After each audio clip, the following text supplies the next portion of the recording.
Hi everybody, I'm Taylor and I'm the pianist resident artist with Utah Opera. So far in our series you've learned about rhythm, melody, language, and characterization, and today we're going to put it all together. First thing I want you to know is that I've made 2 accompaniment tracks that are available on the website. There's one in each key, so it doesn't matter which key you learn it in, you can use one of those. And that way you can practice doing all the things you learned as many times as you want with this recording. Today, what we're going to do is we're going to have kind of a virtual coaching session, right? And I'm going to go through line by line with this song, and we're going to put together some of the elements that we talked about in previous lessons. So I'm working out of the key in E flat.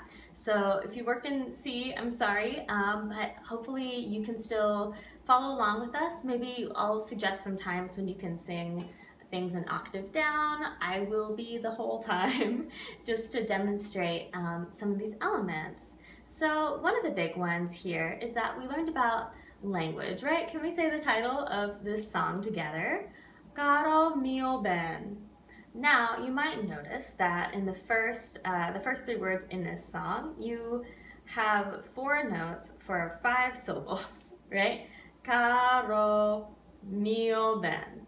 So what we do is we just pretend like there's another little note for the mio. So we divide it evenly for the most part. You can also think of having the mio, just a little bit more emphasis on the first syllable of that.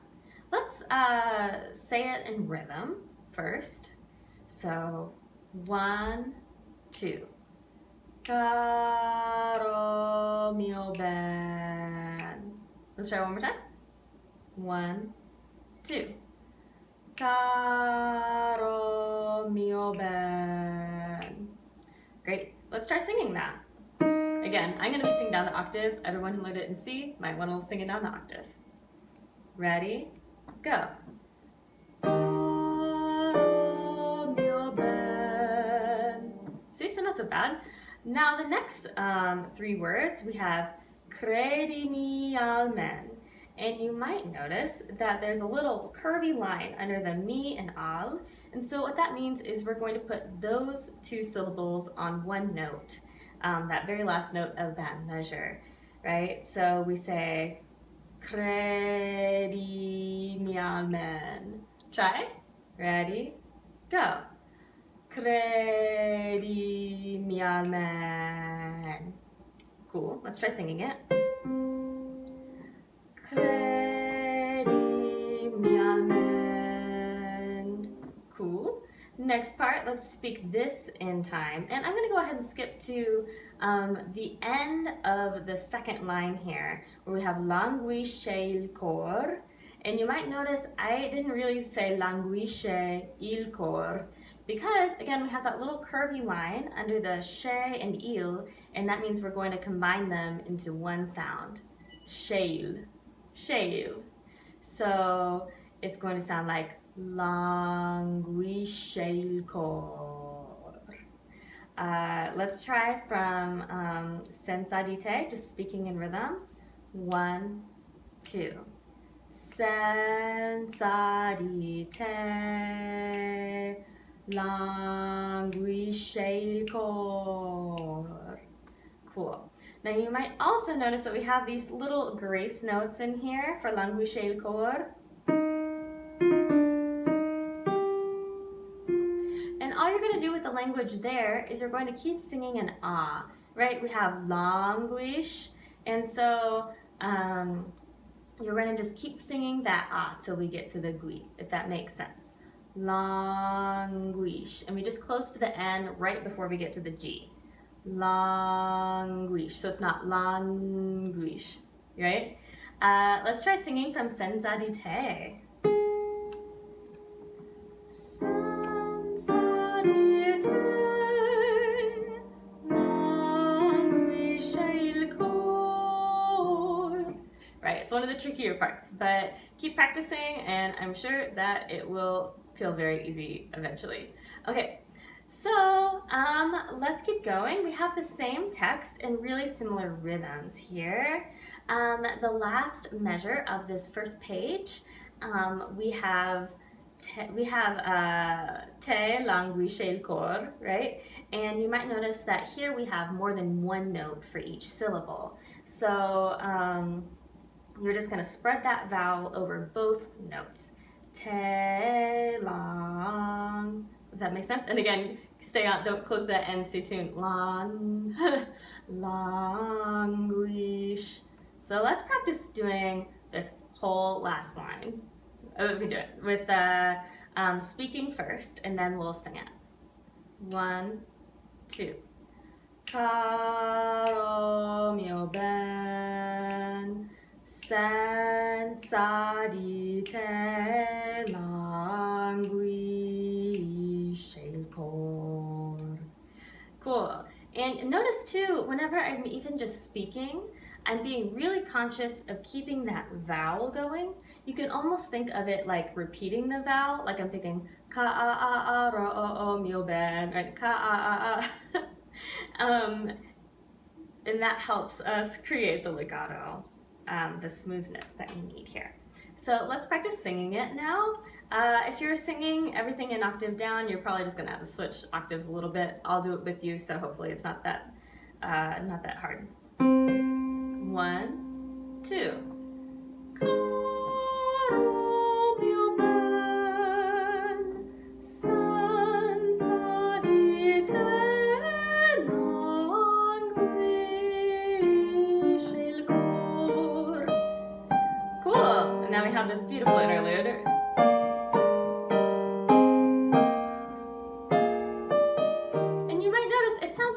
Just an echo of what you just sang, so you can use that in your characterization.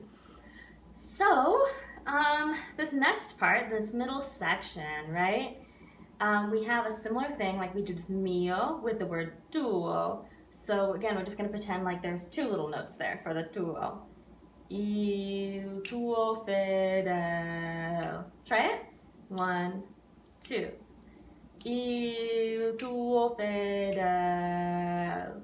Now this next 2 words, we have that curved line again under aunor, right? So let's just actually practice just saying aunor first. Aunor, and it should just kind of flow right into each other. Now let's back up and say sospira aunor in time. 1, 2. Sospira aunor.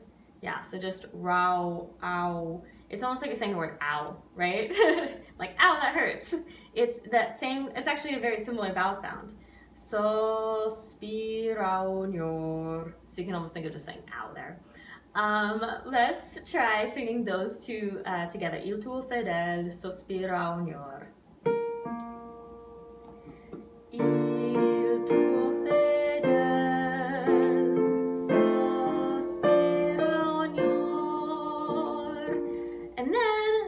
that same thing where we have more than one note for a syllable, right?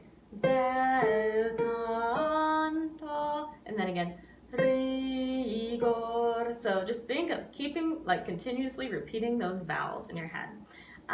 Let's try singing that.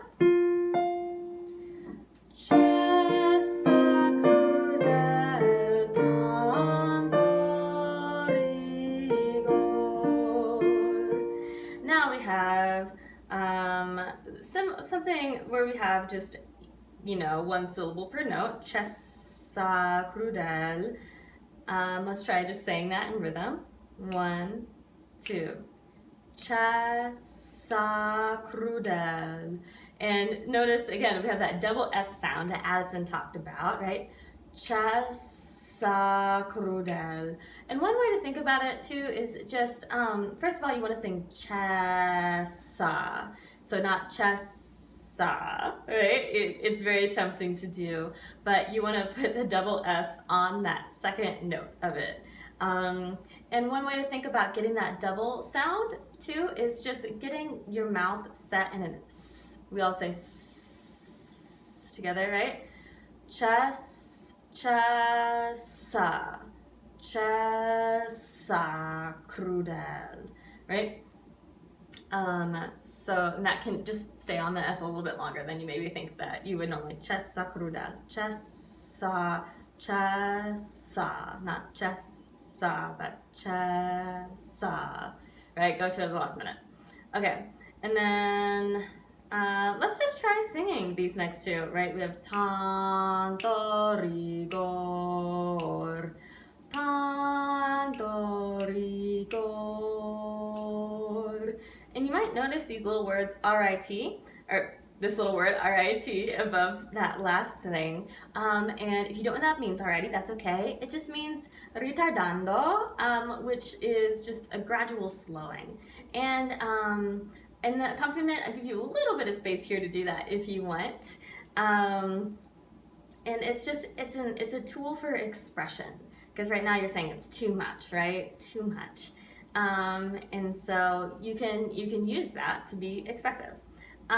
Let's practice singing from the second cessa crudel at the end of the second line. 1, 2.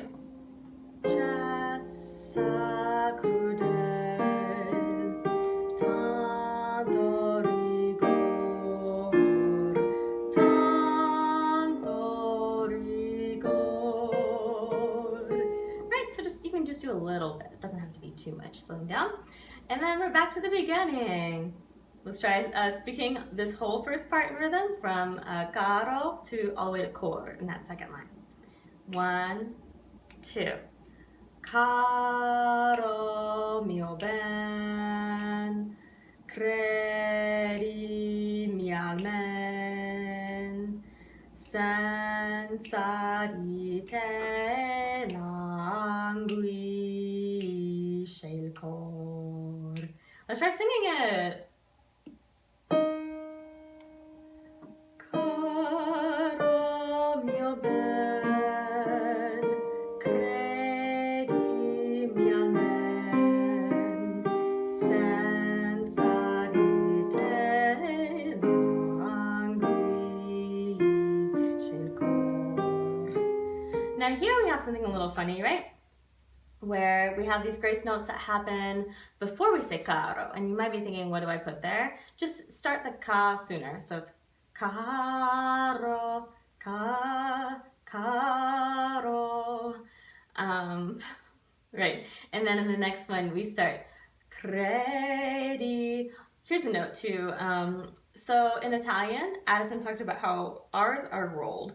And I'm going to give you some tips on how to do that at the end of this video, how to practice working on it, because I had to learn how to do mine. I don't naturally roll my R's, but don't worry about it for right now. Just do the best you can, and I'll talk about it at the end of this video. So let's practice speaking the caro mio ben, credimi amen with the grace notes. 1, 2. Caro mio ben, credimi almen. Right? I sang it a little bit, but let's sing it together. Caro mio ben, credimi almen. And now, in this next line, let's skip to the first measure of that bottom line. We have this thing in it called a fermata. It's also called a bird's eye. Not really sure why it doesn't really look like a bird's eye to me, but it's a thing that looks like this.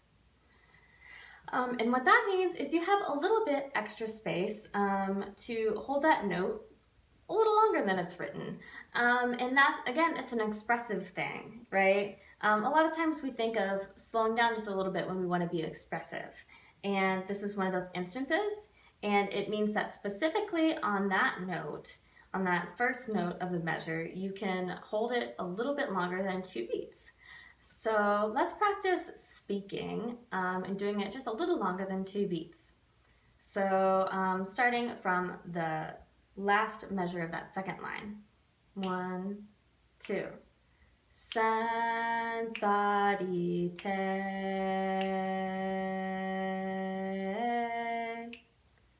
languisce il cor. Off.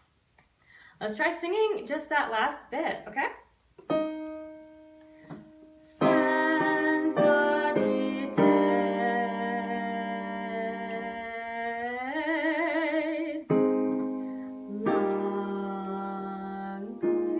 languisce